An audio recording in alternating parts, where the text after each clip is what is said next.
how to turn on notifications on Duolingo. In this video, I'm going to show you how you can turn it on. First of all, open the application. Now, here on the bottom, you can see this profile icon. Simply tap on the profile icon. Now, here on the right top, you'll be able to see the settings.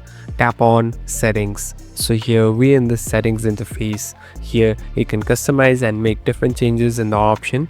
Here on the third, simply tap on notification. So here there are different subcategories to which you want to enable. So here I'm tapping on reminders. So this is the place where you must tick and check all the on.